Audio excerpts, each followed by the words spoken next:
1% of dudes rapping, they ain't nice as me. 98% ain't live the same type of life as me. The judge gave me life and then they sent me where the life is be. That level 4 with depth and vice, the type of stuff they like to see. Two choices, fight or flee. I refuse to die a chump. I never been a mark, but damn, it's scary when that riot jump. I seen dudes cry, get pumped, and some sexually brutalized. Knew a dude who lost his life and he was only doing 5 year-long racial fights when homie all you do is ride. Lonely days and nights up in a hole causing suicide. From the moment you arrive, you see the Mexican mafia, AB skinheads with big giant swastikas, pro-black philosophers, the BGF, the Kumi, and Muslims who will murk you from the nation to the Sunni. That MS was loony, quick to ride up on they rival. Even Christians went to church, hide knives up in a Bible. Political and tribal, the Crips and Damus, the Long Beach, the Hubs and the Dubs and the Grooves, the IE, the Bakersfield, the Dago Pyrus, the Hustlers quick to roll, the gangsters don't move, whatever click you choose. So hold on. Right after you got shot in this riot in New Folsom, yep, they sent you to one of the more violent prisons in California. They sent you to Pelican Bay. They sure the hell did. Wow. They told me to go send me. What they say? They tried to send me somewhere. I forgot they said it was right. They end up come back to Pelican Bay. But I know it's gonna happen. That's how they get down. We already been through it before. So around what year in time did you arrive at Pelican Bay? I got Pelican Bay in '97. You got to Pelican Bay in '97, and how long did you stay there? I stayed there for I only got 3 years, but see, I went out to medical to they sent me to San Quentin. I was going to medical. That's what I did. I went out to medical to see some doctors in San Francisco, but they held me in San Quentin to the reception side, like out to medical, like out to court. But it was out to medical. So I was in San Quentin, but I couldn't go to mainline San Quentin because it's level 2. So I had to stay in the reception side, be in C-section with the reception. And live like the reception, basically. Right. You know what I'm saying? Yep. So I did that. I stayed there 6 months. I stayed there 6 months. Sure did. And then that's when they shot you to Pelican Bay? No, so I went back to Pelican Bay. Yeah, I was already there. They sent me off medical, so I was like out the medical, so I had to go back to Pelican Bay anyway. I was like at that prison. I was signed to that prison anyway. Now, Pelican Bay definitely has a notorious reputation in California prisons and also on the YouTube world. How long were you at Pelican Bay before you seen an act of violence that made you realize that I'm right back in the thick of things? Oh shit! It was the first month. You know what I'm saying? First month. So what the Sultans and the Bulldogs are getting at it. You know what I'm saying? Oh, up there in Pelican Bay? Yeah, they're getting at it first on the yard. They was clean house, whatever they're doing. You know what I'm saying? They're getting at it. We just stay out the way. Come on, couple work, stay out the way. Yeah. And so did you get caught up in any more riots at Pelican Bay? Yeah, the one on the basketball court. A messenger got shot in the head right by me on the corner of that court. He got shot like right near us. I was in the yard that day. I didn't get hurt in that riot thing. Thank God. They said nothing physical, but I was on the yard right there. We was trying to fend them off. We bought the basketball court against the fence line. I was watching the game. The same thing, tension. And alert. So, be on alert. I've heard a lot of different things about what that riot was about in Pelican Bay. To your understanding, or do you know at all what it was about? I have no idea. I don't even lie. I don't even know. So I don't even know. So once again, that day was the word spread that it was tension, or because it Yep.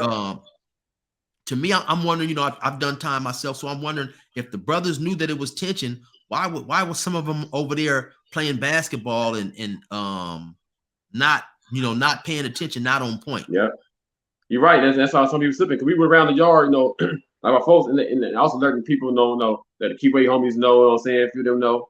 We was letting know that we was lied with. Everybody kind of on guard. So be on your guard. You know what I'm saying? Don't know exactly what's going on. Be on guard. People was like it was in like 2s, 3s. You know what I'm saying? Formations like that. Security. I came out basketball court. Homies like, man, when somebody we say stay with walk with you with her. I said, I'm gonna get over here. I got like hella brothers over here. You know what I'm saying? So I said, watching the game.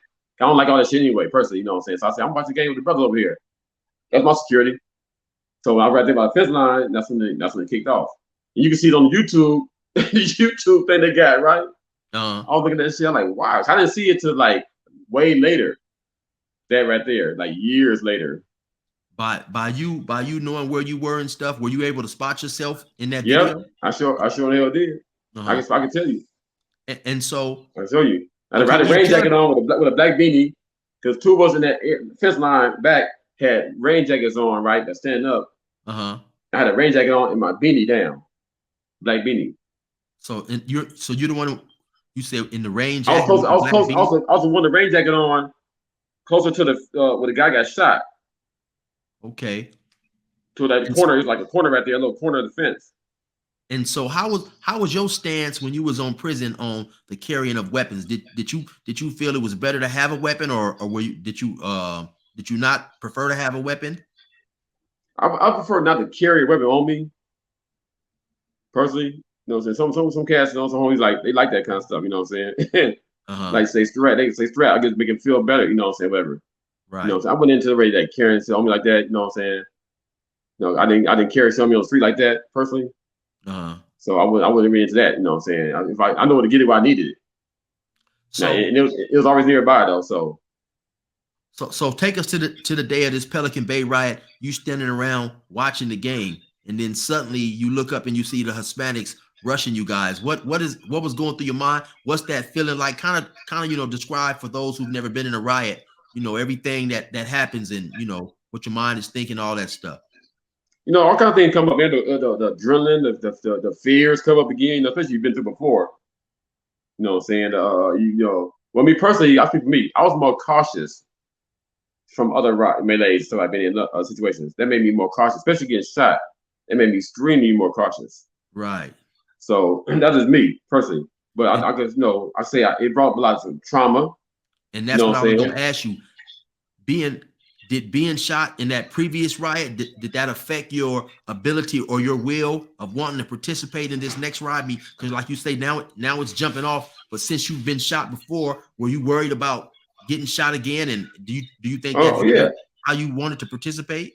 Oh hell yeah, I worry. Hell yeah, I worry about shot. Getting shot again. You damn right. You know what I'm saying? Yeah. I worry about the police. I worry about the police more than I worry about the domestics. Right.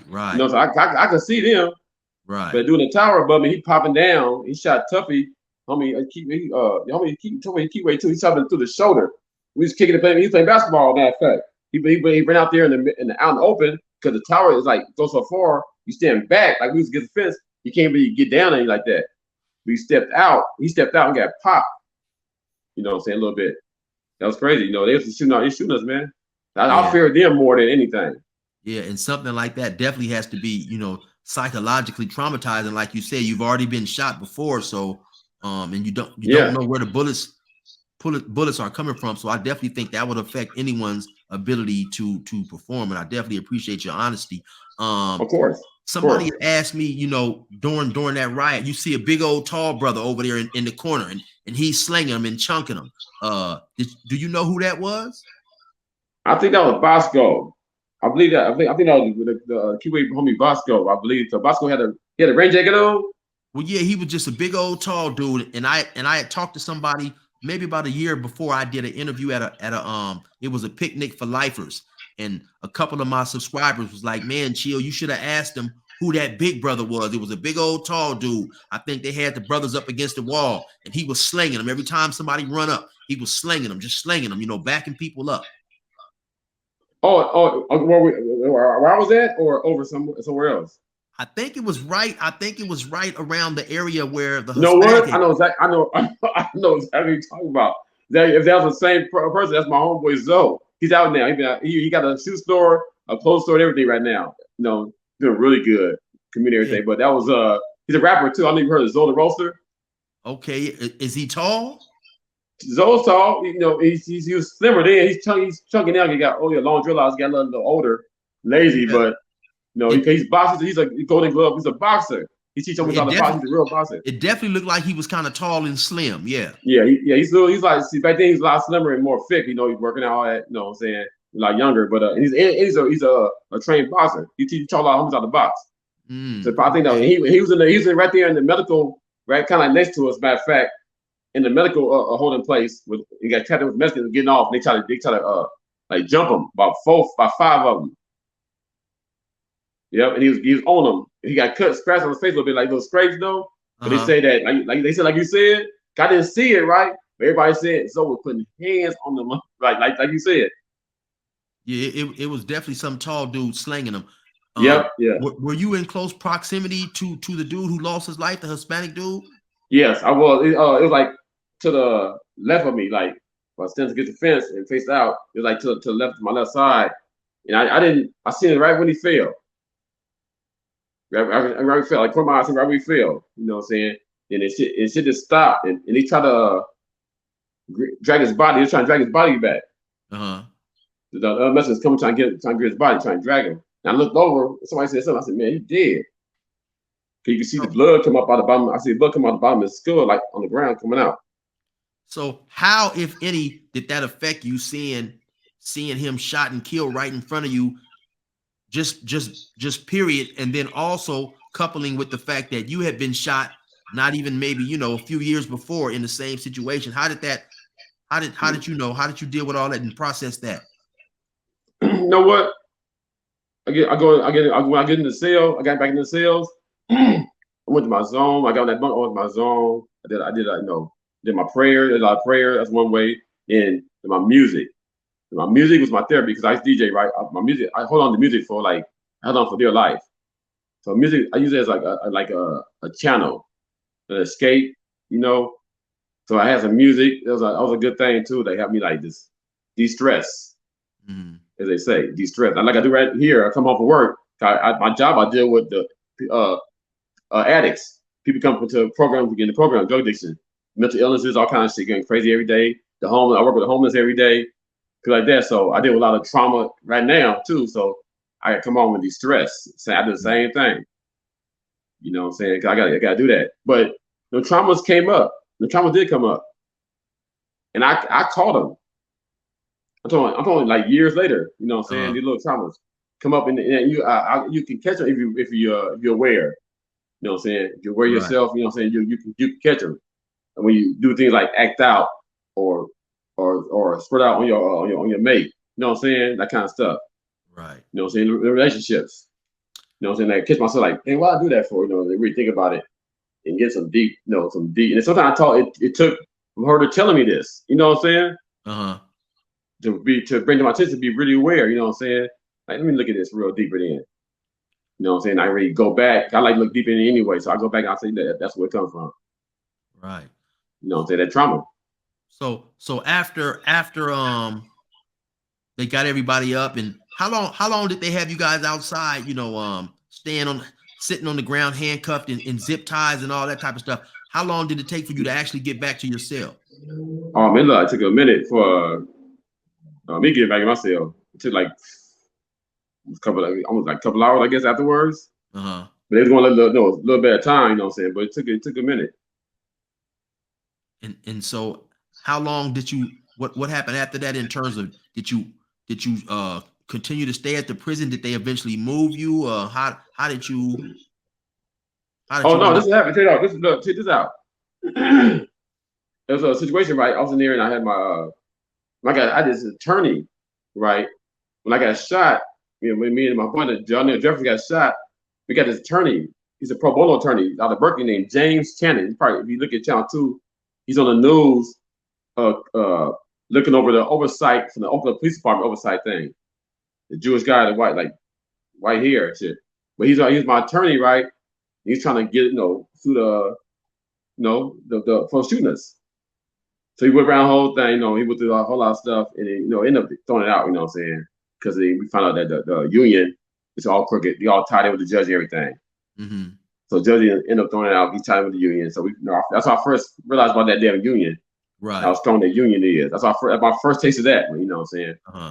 But anyway, when I was there, I witnessed a couple some Keyway folks, right? They was coming in from the yard. Because they had Pelican Bay got the holes in the doors, the screen doors, you can see through them.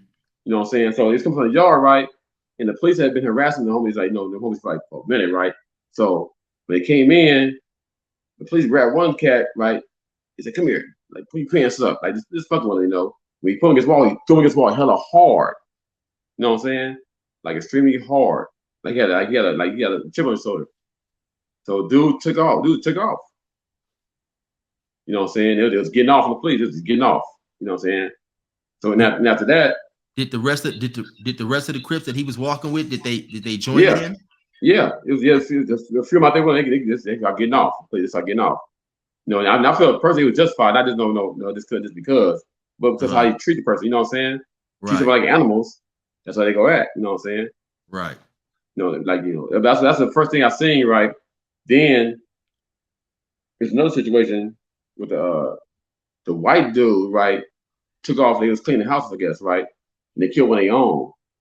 A youngster is gonna go home and everything. And that was so brutal right there. That dude came out. They brought him out. They put him out fast, wheeling him on the stretcher. And the ladies on top of him, holding down the blood in. They get the big hole in that boy and ran his chest, something like that. And killed him. Right there, I'm like, wow, that's kind of deep right there. That's kind of really deep. And so you say he ended up losing his life? Oh, he died. He ended up dying. He's going to go home. He didn't want to get involved in their politics. That's why they killed him. You know. And what is situations like that when when you locked up, you got a life sentence, you don't know when you're going home, you around all this violence.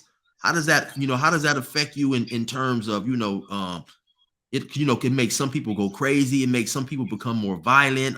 Yeah. How did it affect you? I was kind of fortunate, man. I think also one way, I think I didn't tell you earlier, but I was fortunate to have some good people around me. I think I was very from day one, even when I was back in Saudade. I don't know, it's OGs found out who my pop was, you know what I'm saying, my uncles was. They snatched me up, had me in the weight pile working out, studying, you know what I'm saying?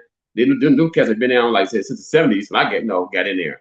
You know what I'm saying? Some cats. So I kinda was like messing with OGs more. I kinda hung around more OGs than I did people my age, I think. Okay. You know what I'm saying? Cause I was raised by my grandparents, I was raised by older folks, so I kinda felt more comfortable in that element. That's my element anyway, in a sense. Right. You know. So that was my biggest thing, I think that got guidance, a little guidance, a mentorship. You know what I'm saying? Along the way. Now let me ask you, because like we mentioned earlier in the interview, that there is no Crips and Bloods in the Bay Area, and there's no Crip and Blood politics. So what do you think the general feeling was of Bay Area brothers when there was a Crip and Blood issue on the yard that may have got racial either with the Hispanics or the whites, and they would have to possibly participate just by being black? Did they, by them not being Crips and Bloods, did they not like that issue? Especially like say if a white Crip or something hit the yard, and by them not being Crips, did they? It's understandable if they didn't want to mess their program up or risk their life getting into it behind something that they wasn't involved in themselves. Yeah, if it's something like somebody did on their end, like some foul shit, what I'm saying? Of course, it'd be like, man, that's fuck that, I ain't involved in that kind of shit. But Right. like just because, we on that where I was at, we was always supportive of black, no matter what. You black, no matter what. Now we with the times we've asked homies like, you want support, and they kind of refuse to support till we got it. You know what I'm saying? I remember in Folsom, they happened, you know what I'm saying? In Folsom before the riot, all that stuff. The Keyways was getting to it with I don't know, it was a white boy or something. And we was like, man, y'all want us there? What's up? You know what I'm saying? They said, no, we got it, don't trip. We have any business. So okay, cool. You know what I'm saying? We offer, assistance. Right. But it's always been like that where I've been at though. But I know that some people got that mentality. Even some people in the Bay Area get that mentality, you know what I'm saying? Because I guess, things that they probably heard and going, not really knowing. See, I'm the kind of person, and I'm not the only one like that. There's people like that. A lot of us like that. I get to know people. I always been like that, you know what I'm saying? I like to get to know people, I kick it, you know what I'm saying? You get to know people. Right. And I get to know people. Yeah, I never really trip. I tripped on like how you getting down. You know what I'm saying? How you getting down, how your character is, how you getting down, are you scandalous? So are you a thief? You got that kind of stuff. Right. So that bring problems, you know what I'm saying? I know that's something I trip on personally. Right. Let me switch it a little bit and ask you about by you being the Bay earlier being from the Bay, and earlier in the interview you mentioned how you grew up with sort of around a lot of Black Panthers and stuff like that. At some point, the founder of the Black Panthers, Huey Newton, was killed. What do you think? What do you think was the overall feelings of brothers from the Bay about the person who was accused of killing him? Do Oh, you they do think? a double. I never met him. I heard double R or something like that. They call him double R. I forgot it, but I never actually met the guy, the brother. But first it was a lot of anger. You know what I'm saying? I was hearing, a lot of anger. I had anger. Uh-huh. I feel anger. Then I started hearing more things. You know what I'm saying? So I started having, I try to look at things open mind too. So I felt anger. Then I started realizing, so I try to just look at the truth too. Right. You know what I'm saying? I looked at what he was doing. He made some mistakes, a lot of mistakes. You know what I'm saying? You know what I'm saying? And karma is a motherfucker. Karma will get you. Mm-hmm. You know what I'm saying? Not to justify what that brother Double R did, whatever, but karma will get you, and it's messed up. You know what I'm saying? We all make mistakes. You know what I'm saying? He was just a man. He did a lot of good things. He did a lot of good things. You know what I'm saying? But he made some mistakes. Right. So, do you feel possibly that the brother who was accused of killing Huey Newton, would he be able to be on the yard around Kumi and BGF, or do you think that people would possibly try to want to get him? Nowadays, I don't know. You know what? I don't even think so. I don't think so. I think a lot of that stuff died out. You know what I'm saying? I haven't heard anything about that brother in like a long time, really. You know, and I think a lot of things have changed anyway. You know what I'm saying? Trying to bring a lot of try to bring some brothers to like a more conscious mentality. You know what I'm saying? More conscious, productive mentality. You know what I'm saying? Because we got sidetracked.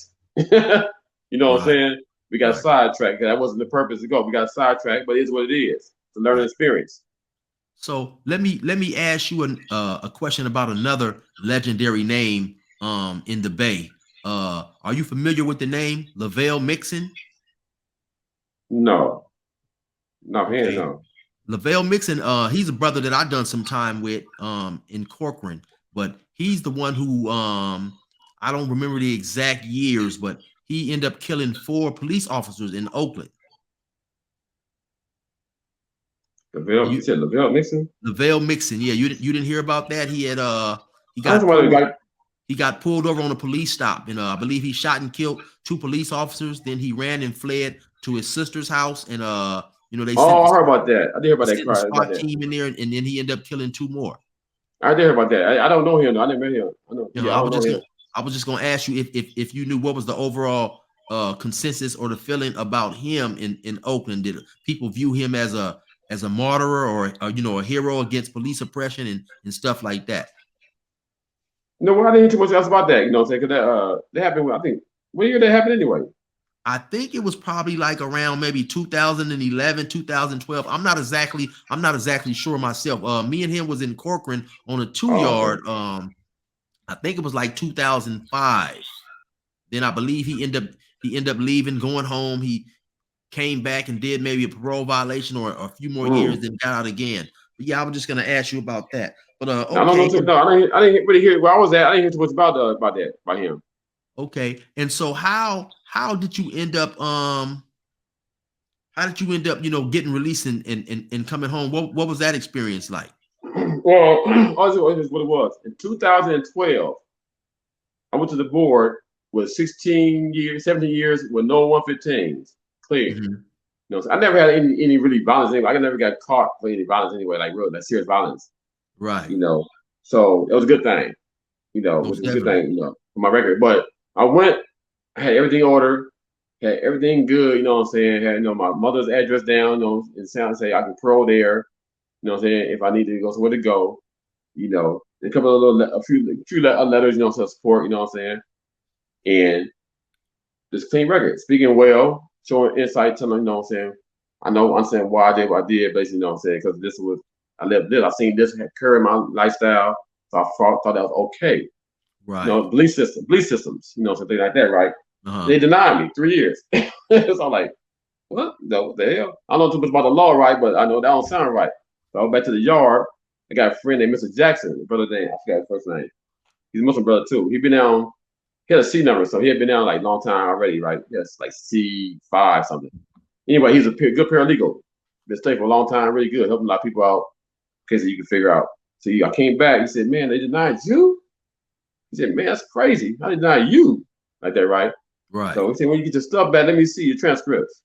So I got him back, shouted to him. He came back the next day, said, man, there's so many flaws in this shit. You can go home. That's all I need to hear. Let me ask you a quick question. When do you say you went? When was the first time you went and got denied? Oh, I got denied before that. Oh, that I was with 2012, but that was like my 9th, 10th denial. You know what I'm saying? Oh, okay. I got denied like at least 10 times though. But Oh, okay. that last time was the one I was supposed to have been gone. So everything really was like, okay, I had clean time. I had this in order. According to you guys' law, I was supposed to be eligible for parole. Right. Okay. You know what I'm saying? So let me ask you a quick question, right? Because when I first went to the board, I didn't even go to the board. I don't think until because when it was time for me to go to the board, I postponed it a few times. So I don't think the first time I went, I think it was 2011. But I heard that back in the earlier years, for those of you guys out there who don't know, before we go to the parole board, we also have to go and see the psych, and the psych's report is very instrumental to us getting out. You know, if we get a bad psych report, we're not going nowhere. But I heard there was a point when psychs would ask people real disrespectful questions or real rude and crazy questions. Did they ever ask you anything that was just very out of line or unprofessional? No, I don't remember asking me any kind of out of line, nothing like that. It might be something like just off the wall type of shit. I don't know, I probably understand, but never think out of line. No, not to me personally. Okay, nah, not the ones I've seen. And then so back to Mr. Jackson. So your Muslim brother who you got to help you. So he ended up he ended up filed a writ of habeas corpus, right, in the Supreme Court up here in San Francisco, right? You know, Justice P. Klein, I don't know that judge. Most definitely, he's a very famous judge who has ruled in the favor of a lot of convicts that opened the door for other convicts to get out. There you go. He ruled in my case, right, to give me say it was I guess it was a case, you know, worth going further, right? And he signed the lawyers to me from Kecker and Van Ness law firm out here in Frisco, which they do like pro bono stuff, you know what I'm saying, civil rights stuff, you know what I'm saying, freedom fighters, you know what I'm saying, right? And he gave me the right ones, man. Cause them dudes came in. Dude says, what do you say? The John B. Streeter, he's a head lawyer there, right? He says, I'm gonna read your stuff. I'll get back to you, right? He says he came back and he read it. He got visit like the next week, whatever. He said, Mr. Butler, I read everything in that thing, and he said, what do you want out of this? I said, I don't want to go home, man. That's all. I've been too long. Like that, right? He said, well, you finna get you home. It's like that. And he's still serious, right? I'll bleed him. I said, let's do this. I'm with you. You know what I'm saying? Everything you need me to do. You feel me? You know, hey, we work hard. We put the mock hearings. A lot of mock hearings. You know what I'm saying? He put me through it. He made me mad as a motherfucker. I ain't gonna lie. But he did for a reason. He said, we gotta do this to you because they gonna do that to you. Right. You know what I'm saying? They had me ready. They get me ready for their hearing. And it was good.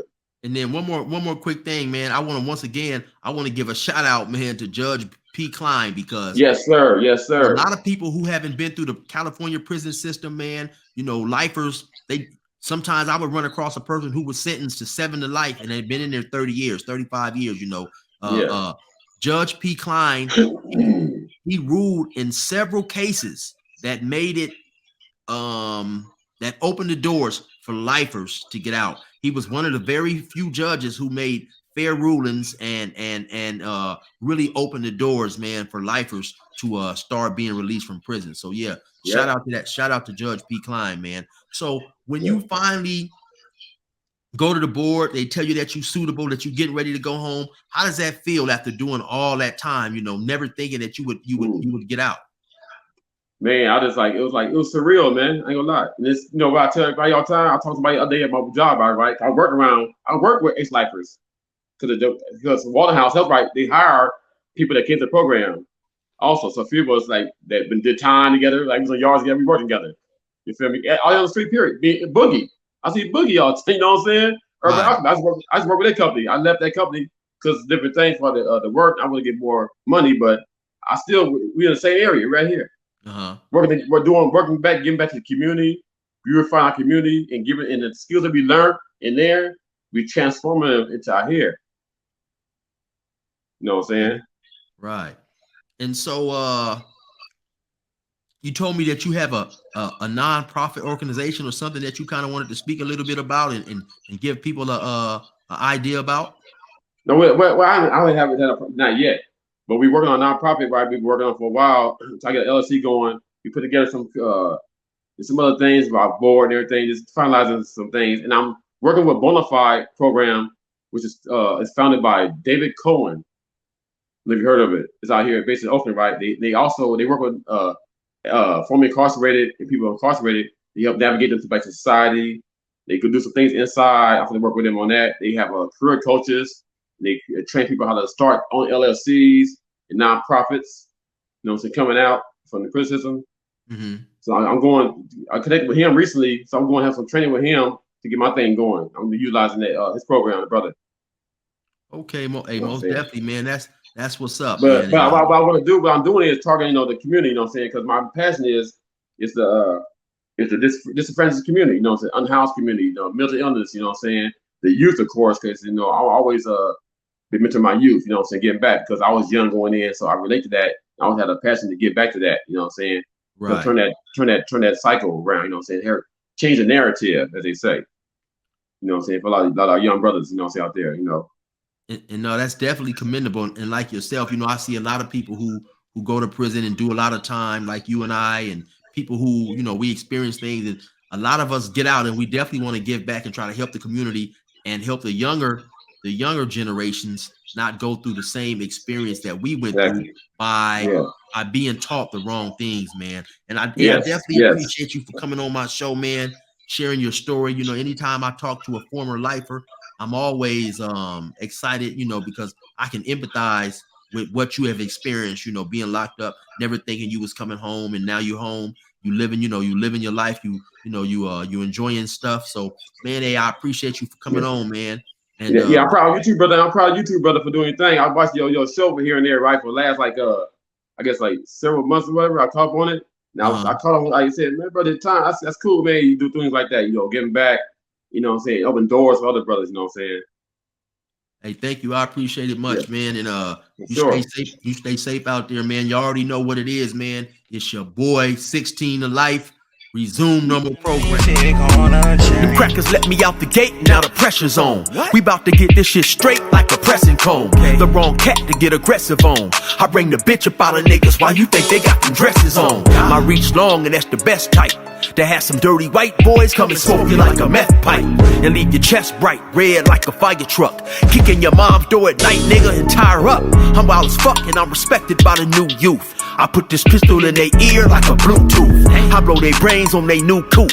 And have red everywhere just like a function full of soup whoops. Tell your troops I deal with beef like a butcher. My 4-5 pump more guys than Ashton Kutcher. Line pusher, quick to bury your clown. Nigga, I stayed in the park like the merry-go-round. Get it? That gang greasy, bitch, that gang need me. Oh, yeah, niggas don't know my name. That gang greasy, bitch, that gang need me. I'm out here doing my thing. That gang greasy, bitch, that gang need me. I swerve in my own lane. That gang greasy, bitch, that gang need me.